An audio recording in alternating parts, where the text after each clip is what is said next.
Meus amigos, hoje nós vamos ter uma novidade no nosso canal. Eu estou aqui em Guadalajara, no México, num seminário extremamente interessante com os maiores intelectuais latino-americanos. Estou aqui com um deles que vai conversar com vocês hoje, conosco hoje. É o Edgardo Lander, um dos maiores intelectuais do nosso continente. Foi extremamente importante para pensar a experiência de uma democracia popular na Venezuela. Talvez tenha sido o intelectual mais importante nesse esforço. E nós vamos aqui ter essa honra de poder entrevistá-lo. Vai ser uma entrevista, não vai ser muito longa, mas eu acho que vão ser duas questões aqui que nós vamos pôr para o Edgar. Espanhol muito compreensível, eu tenho certeza que vocês todos não vão ter nenhuma dificuldade de compreender. Edgar, bom dia. É um prazer tê-lo aqui no nosso canal hoje. E a ideia é conhecermos um pouquinho mais da experiência venezuelana. Como você sabe, a imprensa, a grande imprensa na América Latina inteira demoniza qualquer experiência popular ou de esquerda. Então a gente tem aqui essa grande oportunidade, na medida em que você participou desse processo, eventualmente como nenhum outro intelectual. E aí, então a ideia era, se você pudesse nos dar uma ideia rápida para o público brasileiro, quais foram as ideias mais inspiradoras, experiência de uma democracia popular na Venezuela, quais foram os grandes sucessos, primeiro. E na segunda questão, você pode também explicar quais foram as dificuldades e a situação actual. Cuando Chávez llegó a la presidencia en Venezuela, llegó sin un programa de gobierno preciso. Llegó con el convencimiento de que había que buscar una ruta diferente tanto al capitalismo, a la democracia liberal como al modelo socialista soviético. Y se planteaba la construcción de una búsqueda, unas formas de organización de la sociedad en que lo más claro que queda son los valores que orientaban esa búsqueda. Y los valores eran profundización de la democracia participativa, un mundo multipolar, la idea de soberanía, la idea de integración latinoamericana y solidaridad entre los pueblos latinoamericanos. Era un conjunto de valores que apuntaban en esa dirección transformadora. Cuando se aprobó en el primer año de gobierno la nueva constitución de 1999, uno de los aspectos fundamentales de la Constitución tenía que ver con el tema de la democracia, o sea, cómo profundizar la democracia. En las experiencias del socialismo real, sobre la base de la caracterización de la democracia liberal como democracia burguesa a ser descartada, se planteaba la construcción de otra democracia totalmente diferente, la denominada democracia proletaria, cuyas consecuencias sabemos en órdenes totalitarios y lejos de profundizar la democracia, lo que hicieron fue prácticamente eliminarla. Entonces acá hay una aproximación bastante más cautelosa, en el sentido, primero, de reconocer que todo lo que digamos que en Brasil hoy se reivindica como fundamental, la recuperación de los derechos básicos de la población,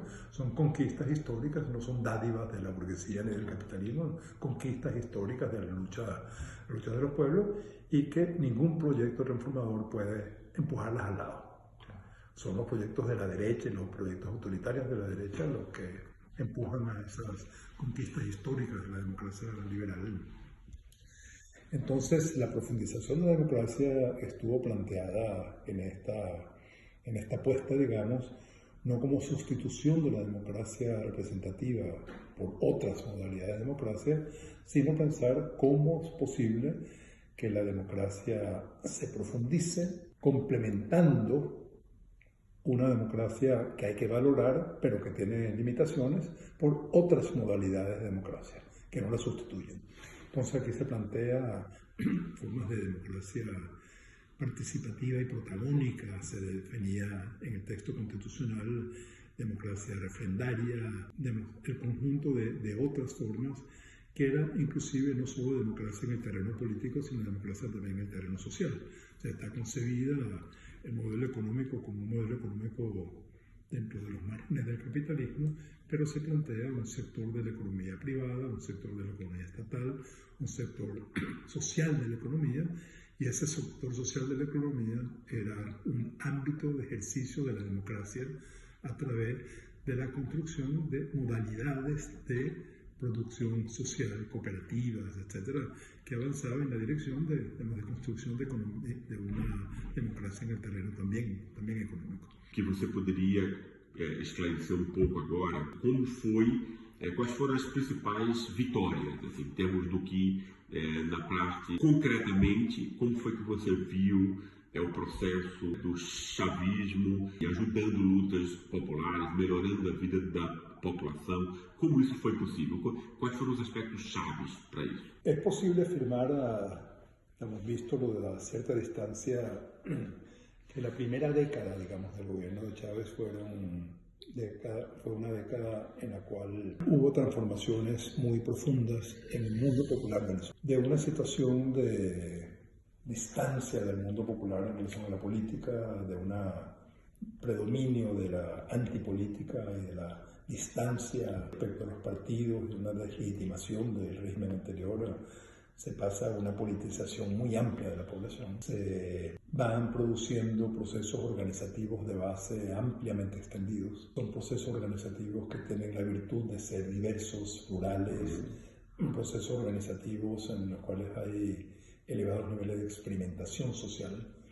Hubo efectivamente unos niveles de riqueza en el sentido organizativo popular, de la conciencia popular, de una dignificación del mundo popular en una forma que efectivamente cambió la vida de la gente.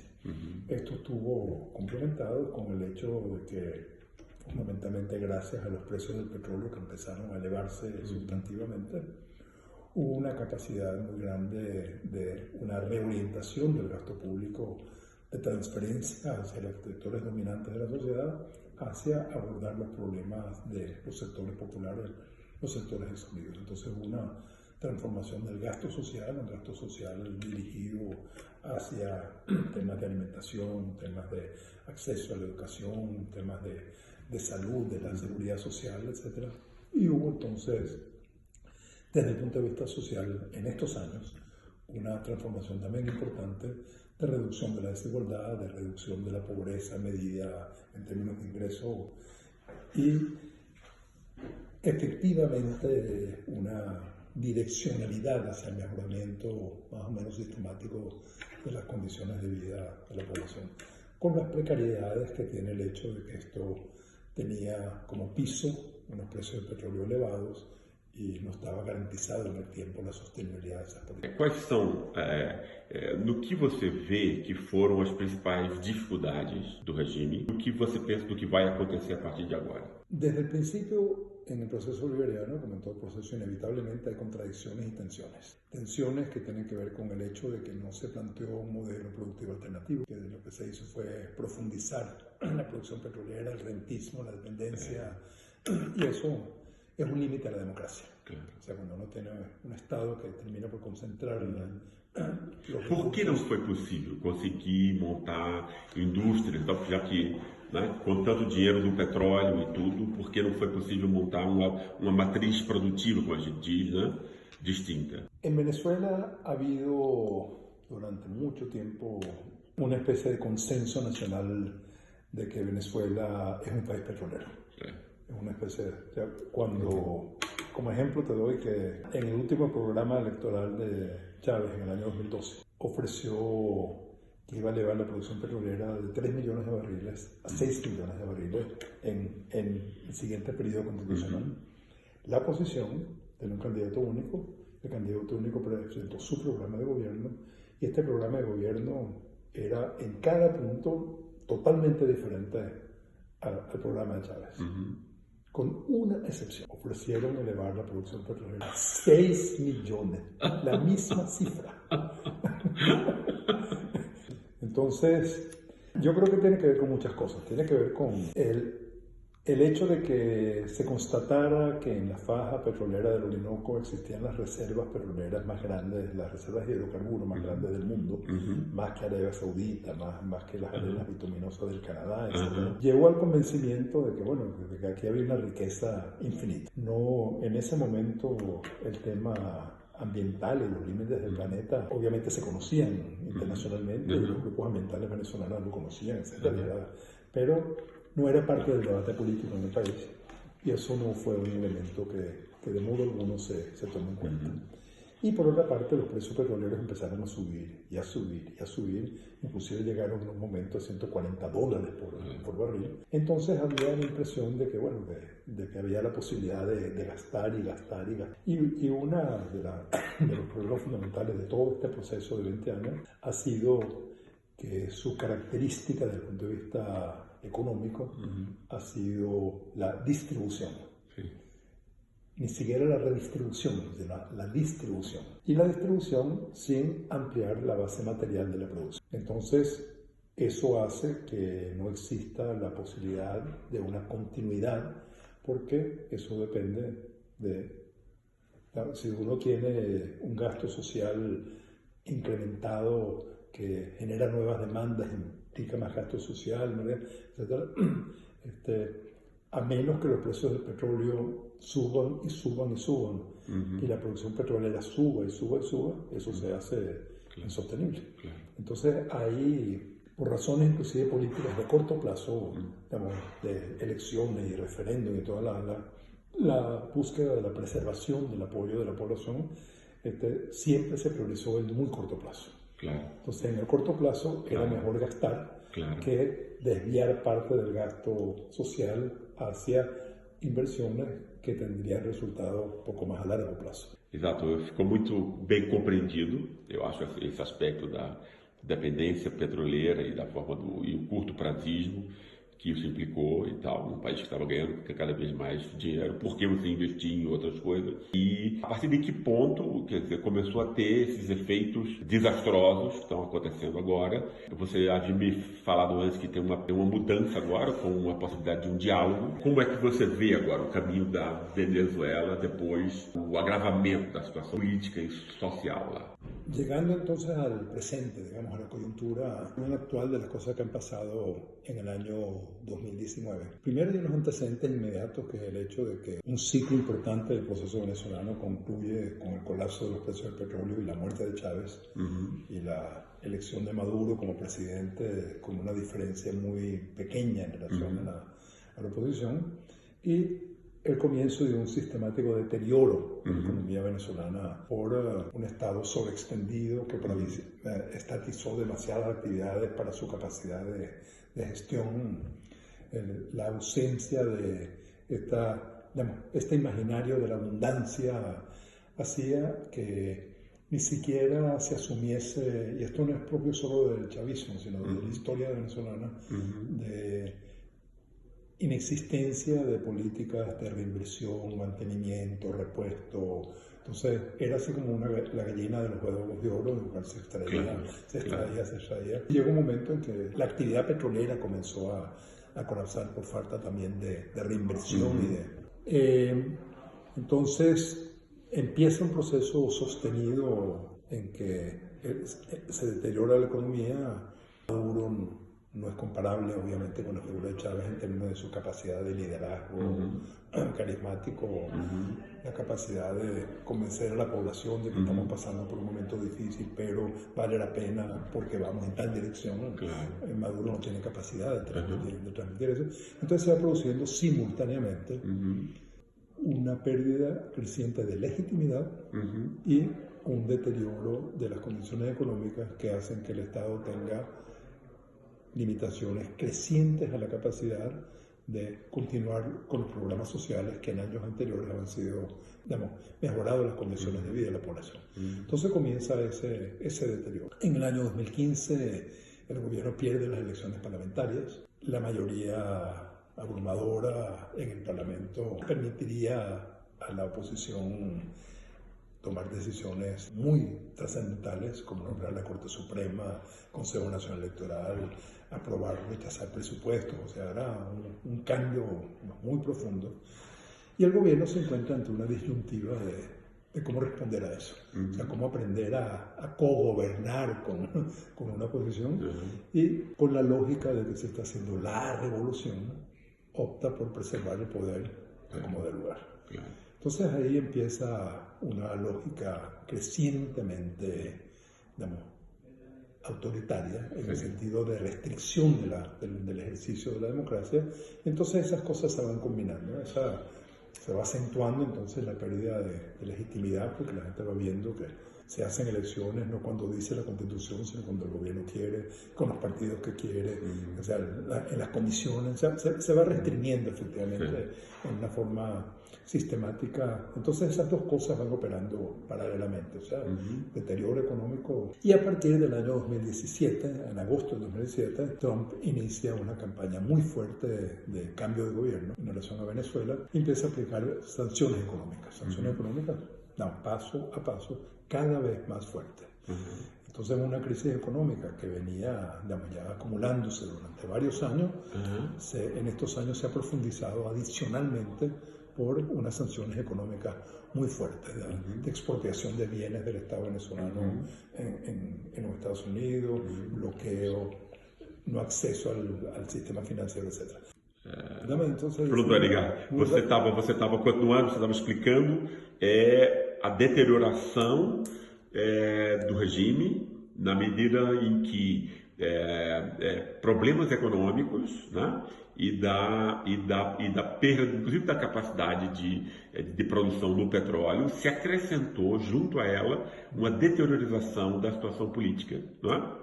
E que o governo ficou cada vez mais autoritário, né? Menos dinheiro, mais pressão dos americanos e digamos assim, e um autoritarismo que foi sendo aumentado a cada dia, né? Sim. Quer dizer, por gentileza, pode continuar, desculpe a interrupção.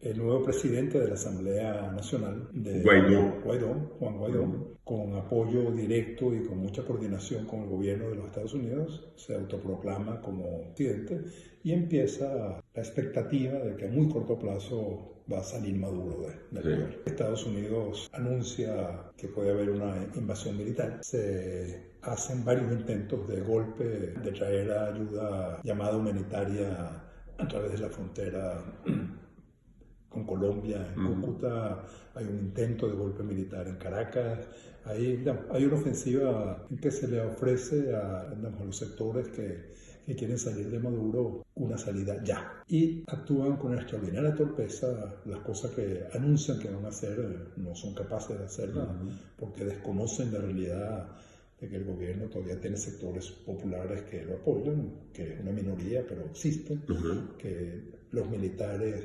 No es que los militares apoyen a Chávez, a Maduro, sino que los militares son parte del gobierno y parte de usufructo también de los bienes del gobierno, etc. Entonces, a partir del último intento de golpe de Estado que se dio el 30 de abril, hay en Venezuela una especie de despertar colectivo de la sensación de que la sociedad está caminando ciega hacia el precipicio, que estamos caminando hacia una guerra civil, hacia una invasión militar de parte de los Estados Unidos, hacia la posibilidad de que el gobierno reaccione con una imposición de un golpe militar represivo muy fuerte.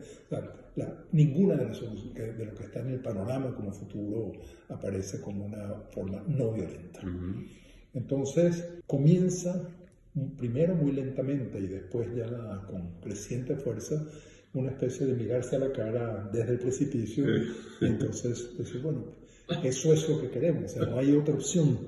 Empieza a crearse un cuerpo de reconocimiento de que tenemos que aprender a vivir unos y otros en este país, que la política no puede ser amigo-enemigo, que no puede ser blanco-negro, que no puede ser que ninguno de los dos bandos tiene posibilidad de exterminar y de hacer desaparecer al otro.